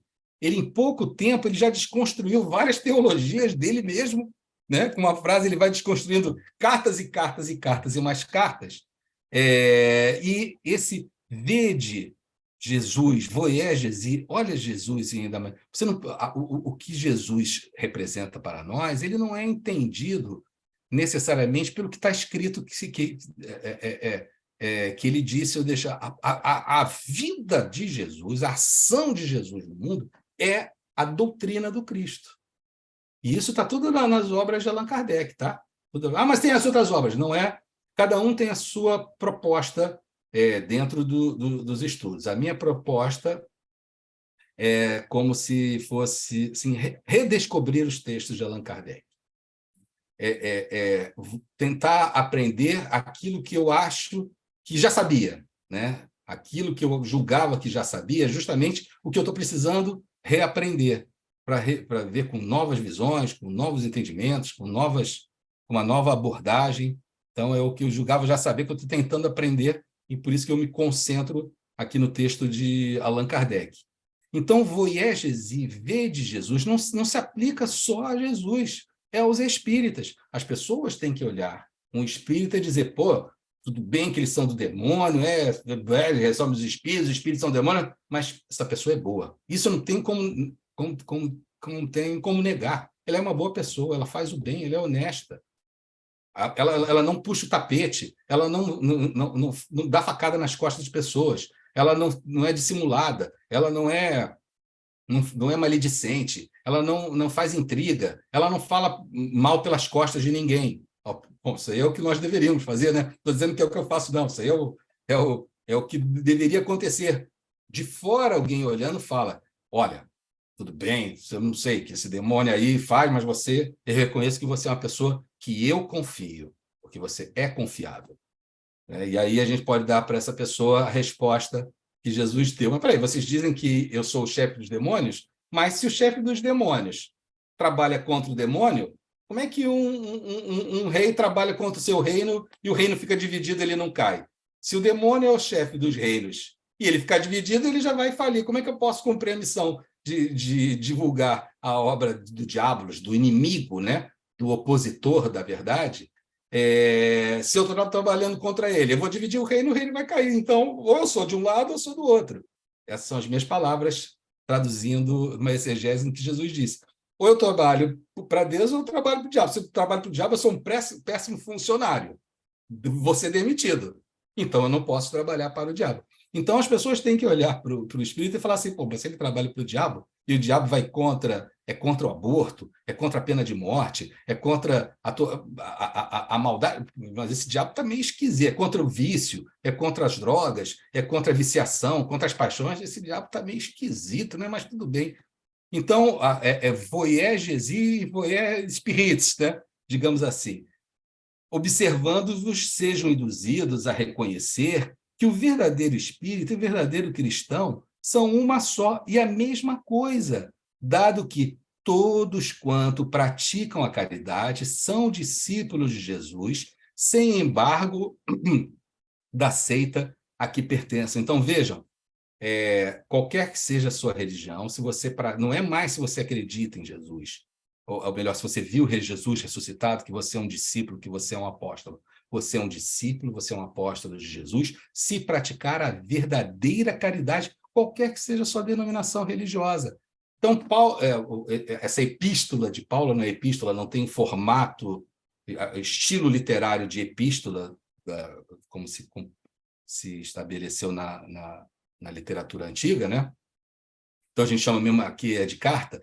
Então, essa carta de Paulo desconstrói todas as teses mais importantes da teologia paulina. Então, esse é o nosso cristianismo. É um cristianismo diferente, gente.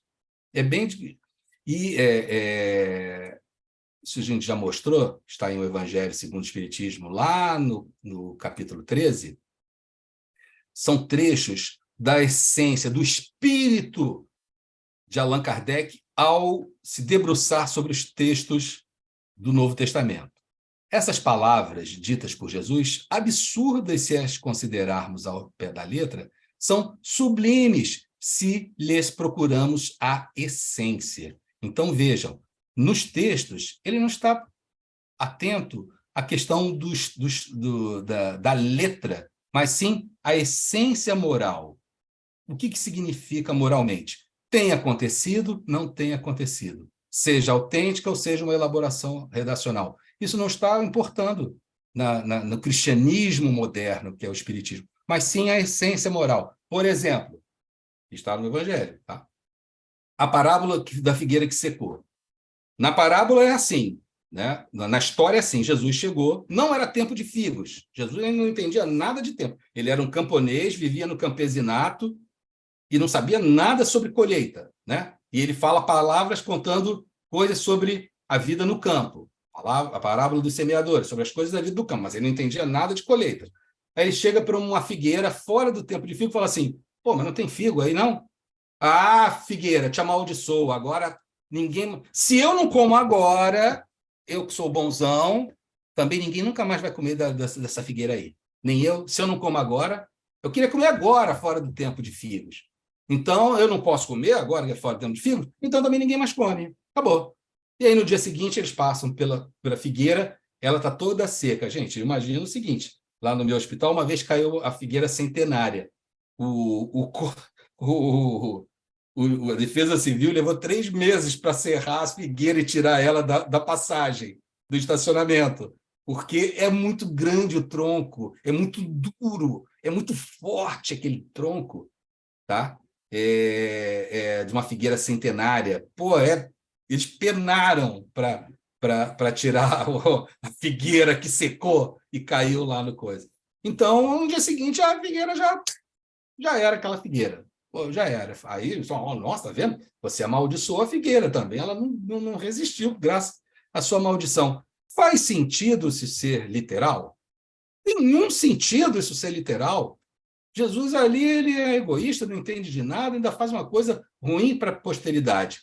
Então, Allan Kardec desenvolve a tese moral, que é das pessoas que são estéreis, das pessoas que não produzem bons frutos, que pelos frutos se conhece a semente. Ele desenvolve a tese moral com base nessa narrativa, seja ela uma construção teológica, seja ela uma narrativa histórica, não importa. A partir daquela informação, o Cristo moral emerge, e a moral cristã, com aplicabilidade, o evangelho segundo o Espiritismo é todo feito para aplicabilidade prática, e a moral cristã ali será aplicada, será objeto do nosso progresso moral e espiritual.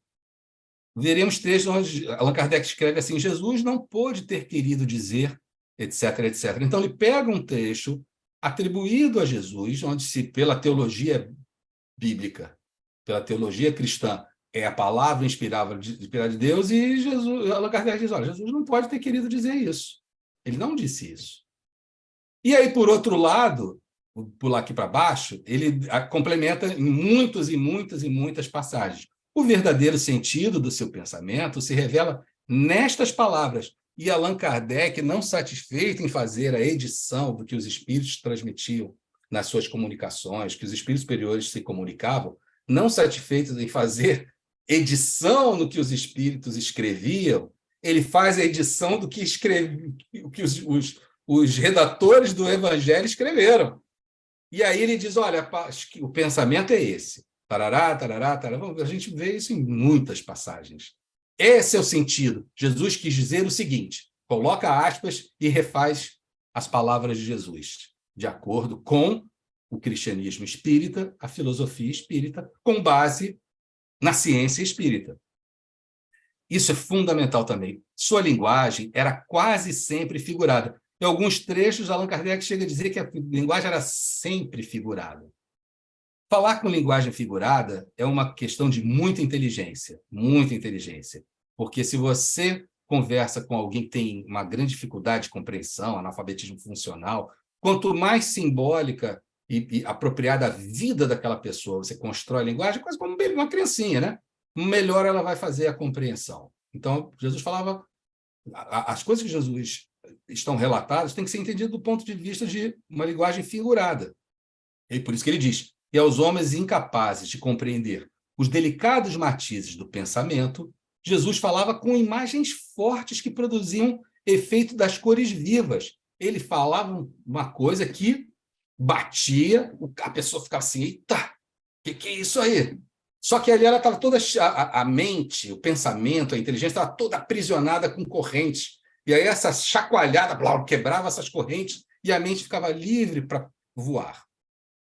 As parábolas, as histórias, elas são assim. Jesus ensinava a pessoa a imaginar, a se transportar para um mundo fictício, para um mundo imaginário, um pensamento. Isso aí é uma construção de sabedoria. Ensinava as pessoas a imaginar, a desenvolver a sabedoria. Imaginando e desenvolvendo a sabedoria, elas conseguiam mudar as próprias vidas, chegar a novas análises sobre as próprias vidas.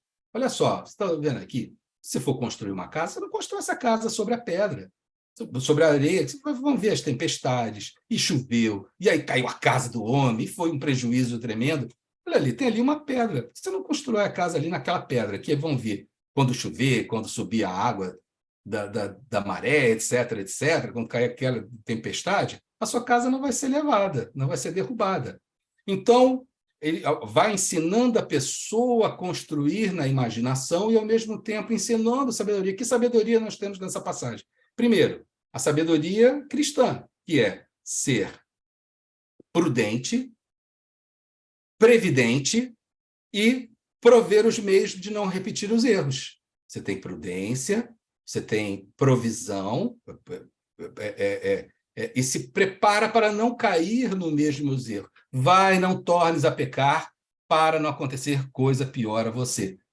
Mas para chegar nesse ponto desse conselho, a mente ela tem que estar livre, ela tem que estar aberta, ela tem que estar voando como um pássaro livre. Para fazer isso, esses delicados matizes da inteligência, Jesus usava imagens fortes que produzia cores vivas. Então, esse é o Cristo moral, esse é o Cristo que emerge das palavras de Allan Kardec. Um novo cristianismo, um cristianismo moderno, totalmente moral, totalmente espiritual, e um Cristo que não vai ser reconhecido por aquelas exatas palavras, mas sim a essência, as imagens fortes, as cores bonitas, as cores nítidas, para que você possa compreender delicados matizes do pensamento, para que possa aprender a ser prudente, a prover, a ser previdente e a agir para não cometer, qual o nosso grande problema na vida, é ficar repetindo sempre os mesmos erros. Mas nada muda na vida de ninguém se antes não tiver sido mudado, na mente. Não vai mudar só no fígado. O fígado vai fazer você mudar. Não vai ter que mudar primeiro na sua imaginação. Primeiro você tem que ter se imaginado uma pessoa boa, para depois você ser uma pessoa boa. As pessoas falam, eu imagino ser um professor, eu imagino ser um escultor, eu imagino ser um músico, eu imagino ser um chefe de cozinha. E aí a pessoa vai em busca da sua imaginação, do seu sonho. A transformação moral é o mesmo, vamos dizer assim, como dizem os jovenzinhos, é a mesma parada. E Jesus ele faz essa imaginação, a pessoa imagina o que ela quer ser para depois ela conseguir ser. Então, as reflexões de hoje nós vamos parar aqui, tá? Acabamos não entrando nos aspectos teológicos dos milagres, é assim mesmo. A gente fez uma rápida, né, de 40 minutos de revisão dos aspectos teológicos e a gente avançou sobre o cristianismo, né, nessa pergunta, quem é o Jesus de Allan Kardec? Nós vimos bem qual é o cristianismo de Allan Kardec, né? Qual é o cristianismo do espiritismo, e algumas coisas sobre o Jesus de Allan Kardec. Vejam, essa construção do entendimento do que é a elaboração, chamada formação ideológica dos textos antigos, que são os textos do Novo Testamento, são as cartas, epístolas e evangelhos, essa formação ideológica, essa elaboração dos textos, ela é importante para a gente entender por que Allan Kardec deu essa super limpada e colocou o que é importante para o progresso do espírito, porque o espiritismo é unicamente uma moral. O objetivo essencial e exclusivo do espiritismo é a transformação moral. Tudo existe no espiritismo para produzir essa transformação moral, esse progresso moral. Então, a gente já começou a ter uma visão acerca desse Jesus de Allan Kardec. E é um tema que eu não sei se eu vou conseguir esgotar. Talvez a gente tenha que deixar uma parte para o segundo semestre desse Jesus de Allan Kardec, porque existem muitas ideias que a gente julga já saber e que às vezes nos impede de aprender. Por exemplo, o mito de um Jesus que não ri. Esse mito é antigo. Ele começa com alguns escritos de Paulo, depois alguns pais da igreja. Bom, esse mito do Jesus que não ri, ele ganhou fama onde? No cinema. Primeiro na literatura, né? Humberto Eco, com o famoso livro que virou o filme, que é O Nome da Rosa. Vocês lembram desse filme, O Nome da Rosa? Que os caras matavam quem lia lá os livros de piada. O cara tinha lá um livro de piadas, as melhores piadas da Idade Média. Título, não sei se é esse, tá? Estou aqui brincando. Título do livro, botavam lá na biblioteca as melhores piadas da Idade Média. Aí eu falei assim, poxa, são as melhores? Essas que eu quero ler. Tá? Aí, quando o cara ia lambendo as páginas para... Não posso dizer que é spoiler, esse filme eu era criança quando assistia. Aí ele vai lambendo lá as páginas e todo mundo, ó, Humberto Eco. Humberto Eco. Humberto Eco. Aí o cara morre. Humberto Eco. Ela tem uma essência teológica, porque Sim. houve uma construção teológica sobre o Jesus que não ri. Existe uma construção teológica do Jesus que não ri. Jesus não gargalha, mas Jesus sorri, né? Mas como é que eu vou saber? Mas, Ele sorri ou certamente, gargalha? gargalhar é próprio nosso, né? Com uma exacerbação de sentimentos e tudo. Você imagina Jesus ou Joana de Ângeles ou Emmanuel gargalhando, abrindo? Não, não de maneira... Dá licença, né? Pelas obras, inclusive, do André Luiz, nós vemos que eles são comedidos para o nosso entendimento, né? Ou para o nosso padrão de manifestação de emoções, digamos assim. Bom, nós estamos aqui agradecendo. Olha, isso aí é uma discussão muito boa. Aí eu vou me Também permitir, acho. se houver autorização, porque vejam, a formação dos espíritos também guarda uma certa adesão a crenças pessoais. Tem lá na Revista Espírita um texto filosófico de nada mais nada menos que Lamennais. E Allan Kardec diz, olha, o aspecto sombrio, o aspecto melancólico do homem que foi Lamennais, a gente consegue perceber ainda nos textos que o espírito está comunicando. Então, essa questão nós não vamos assinar embaixo, embora Lamennais seja um espírito superior e esses textos sejam de alta relevância filosófica. E aí o espírito Lamennais fala, tem razão, mestre, vou melhorar, vou me esforçar por melhorar. Então, será que alguns espíritos também não trazem consigo os seus a aquisição de tempos e tempos sobre essa questão? Eu não estou dizendo, veja bem, não estou afirmando que Jesus gargalhou. Mas, não estou dizendo, mas a questão do Jesus que não ri é uma questão teológica. O Proudhon escreveu Le style, c'est l'homme même. O estilo é o homem. Então, do ponto de vista da estilística e da psicolinguística, nós vemos perfeitamente digamos assim, o clima íntimo daquele que está escrevendo. Por falar nisso, quando você falou assim, todas as línguas têm termos com mais de um ou várias acepções. O hebraico tinha. Isso. Todas as línguas têm determinadas palavras que têm mais de um sentido. Perfeito. Quando eu falo nisso, eu gosto muito de citar um exemplo que é da palavra travessa em português. Travessa em português pode ser uma rua, né, pequena. Sim. Pode ser um prato onde você serve à mesa. Sim. E pode ser, agora não se usa mais, mas às vezes volta... Travessa? Não, uma coisinha de prender o cabelo. As mulheres usam, de vez em quando, uma travessa. Que é para ainda pode ser travessa, né? Travessa, não tem acento. Pois é. Bom, isso já é pela nova ortografia e tudo, mas nunca teve que eu tenha conhecimento, né? Você falou também sobre a figura da mulher no judaísmo. Mas, desculpe, só para o que Allan Kardec está falando, e é o que se vê, é que o hebraico antigo ele era paupérrimo. Então, em português, a gente tem muitas palavras realmente polissêmicas, mas nós temos muitos sinônimos.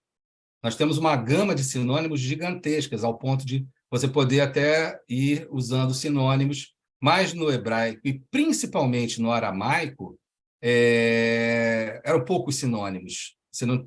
A flexibilidade linguística era muito restrita, né? Não havia.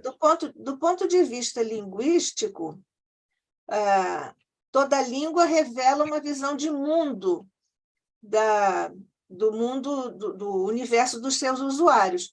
Por exemplo, quando nós dizemos lá do Livro dos Espíritos, entendei-vos quanto às palavras, eles nos dizem isso. Eu escrevi um capítulo do meu livro Reflexões à Luz do Espiritismo. Eu mencionei, por exemplo, o fato da palavra branco que é usada lá pelos esquimós, que tem muitas acepções, porque os esquimós veem gradações do branco, da neve, do gelo. Então, eles têm muitos termos. Nós temos um ou dois. Isso já nos basta, né? Então, às vezes, nós consideramos pobre um sistema linguístico porque não espelha as captações que nós fazemos da realidade chamada objetiva. Por exemplo, para que nos serve, nós que não temos neve, para que nos serve ficarmos usando as palavras todas de sutilezas dos esquimós? Isso não tem nada a ver com a nossa realidade. O nosso sistema linguístico espelha a forma como os seus usuários percebem ou captam a realidade chamada objetiva. Queria falar ainda um pouco sobre a figura da mulher no judaísmo, naquela época. Foi muito interessante você dizer que tudo era para proteger a mulher, mas, atualmente, eu tenho contato tenho amigas, né, no judaísmo, e eu vejo, são mulheres independentes hoje, jornalistas e tudo, mas no mundo familiar, e mesmo do ponto de vista do que a vida familiar lhes permite fazer no mundo social, elas são o eixo, o centro da família. Elas são a mãe judaica. Tem há até uns memes aí da mãe judaica, né? E tal, mas ela é o centro mesmo. E quando você disse assim, os espíritos superiores falam com poucas palavras, muitas coisas, né? Eles conseguem dizer isso. Do ponto de vista da estrutura do intelecto, que é um trabalho do Guilford, um psicólogo norte-americano, nós temos habilidades intelectuais, e até a gente pode exemplificar isso com os trabalhos de mestrado, de doutorado e de graduação, mas do ponto de vista da estrutura do intelecto, nós podemos trabalhar basicamente com análise e síntese. Existe uma escala aí, mas nós vamos nos deter nisso, que é o que nos interessa. Do ponto de quando nós dizemos que nós trabalhamos intelectualmente em análise, é que nós, para conhecermos um objeto, nós desestruturamos um objeto. Quando eu falo sobre isso, dou o exemplo do relógio. Para você entender como é que um relógio funciona, você desmonta o relógio. Aí você vai vendo, sim, isso é assim, isso é assim. Como na medicina, você também vai fazendo uma série de investigações, não é isso? As pesquisas vão também minuciosamente indo ponto por ponto de determinados órgãos ou fenômenos e tal no corpo humano. Isso é análise. Depois que a gente desmonta o relógio e vê como é que ele funciona, a gente tenta remontá-lo. Às vezes não dá, mas a gente tenta montar. E a outra habilidade, que é mais rara, que demanda mais desenvolvimento intelectivo, é de síntese. Não no sentido de síntese que nós usamos na linguagem coloquial, que é um resumo. Não é nesse sentido. A síntese é própria do espírito, que pode, como os nossos mentores, dizer muita coisa com poucas palavras, com poucas coisas, né? Então, um exemplo, sem ser com palavras, mas os nossos mentores são todos exemplos disso. Essa nossa série do Emmanuel, Fonte Viva e tudo mais, ou Vida Feliz, de Joana de Ângeles, e Minutos de Sabedoria, que também é um exemplo de síntese, porque para você estudar praticamente tudo que está ali, você leva muito tempo, como você deu também o exemplo de um texto mínimo que a pessoa, o expositor, levou, sei lá, muitas semanas, meses até, para estudar, né? Esse é o nosso exemplo desse nosso mecanismo intelectivo, da estrutura do intelecto, com palavras. Mas, por exemplo, o Mozart, dizem que o Mozart sonhou ou sonhava, costumava sonhar, com um acorde. Aí ele acordava e desdobrava aquele acorde numa sinfonia. Ele captava em síntese e transmitia em análise. É também o que fazia o Leonardo da Vinci. Aliás, são os gênios, de um modo geral, eles mantinham, não sei se os atuais mantêm, mas, enfim, mantinham um caderninho na mesa de cabeceira. Quando eles acordavam, eles imediatamente escreviam, porque depois aquilo ia vir em borbotões, que é a capacidade de síntese, nesse sentido, da estrutura do intelecto. Mas foi muito bom você lembrar isso, para nós também nos lembrarmos de que os nossos mentores trabalham em nível de síntese, e nós de análise. Você veja o quanto nós temos que falar, para explicar o que nós estamos pensando. E, às vezes, nós cometemos, digamos assim, vou dizer uma palavra forte, a injúria, a ofensa de dizer assim, ao lado da pessoa, o que fulano quis dizer é isso. Isso é um absurdo. A gente não ouve isso de vez em quando?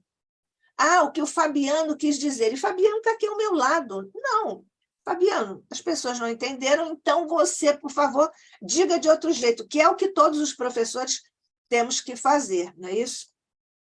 Então, obrigada. Eu que agradeço. Mais uma vez, peço desculpas por alguma palavra mal colocada. Sempre As acontece. palavras... Mas não foi por intenção, tá? Não, mas nenhuma palavra foi mal colocada. Nenhuma palavra. Nenhuma palavra. Aliás, eu nem me lembro quem foi que disse isso. As palavras são muito próprias para nós nos enganarmos. As palavras efetivamente nos traem, porque muitas vezes nós não conseguimos dizer o que nós desejamos dizer. Isto responde ao fato de por que, efetivamente, Sócrates não escreveu nada e Jesus não escreveu nada. Porque determinadas informações não cabem no que o Sartre chamou de uma prisão de papel. Né? Então, bom, para a próxima semana, vamos conversar um pouco sobre um Jesus que não chora e um Jesus que ri muito. Vamos lá. Vamos lá. Nós vamos inverter um pouco a lógica, né? A lógica da maioria, né, das elaborações redacionais é um Jesus que não ri e um Jesus que chora. Será que o Jesus espírita é esse Jesus que não ri, é um Jesus que chora? Vamos ver. Ou é um Jesus que não chora? Esse é o gancho. Esse é o gancho. Sofrer, né? Esse é o gancho. Então, agradecendo mais uma vez a rica exposição do nosso querido irmão e companheiro Fabiano Pereira Nunes, aqui no Instituto de Cultura Espírita do Brasil. Leve sempre a nossa gratidão, Fabiano, pela sua disposição de estar aqui sempre conosco, a sua disponibilidade de nos ajudar, inclusive, fazendo substituição de companheiro. Prazer. Então, nós agradecemos muito a você por mais essa demonstração de delicadeza espiritual. Obrigada. Nós vamos, então, encerrar agradecendo a todos os que estiveram e ainda estão conosco em ambos os planos de existência, agradecendo-te, Jesus, sobretudo ao teu coração, mestre querido, pela hora magnífica que nós vivemos, meditando, refletindo com o nosso companheiro Fabiano sobre as realidades de priscas eras, quando passeaste tua grandeza cósmica entre nós. Nós te agradecemos as luzes que foram vertidas por sobre nós na medida justa de nossa possibilidade de entendimento. Sabemos, Jesus, que o alargamento de nossos entendimentos e de nossos horizontes perceptivos, cognitivos e emocionais e psicológicos e espirituais. Tudo isso está previsto para que nós possamos, na trilha evolutiva, avançarmos no conhecimento das tuas lições de luz imperecíveis e do amor de que és o portador e a excelsa presença em todo este planeta. Fica conosco, Jesus, guarda-nos em tua paz e tua luz, hoje e sempre, sob a graça de nosso Pai. Assim seja.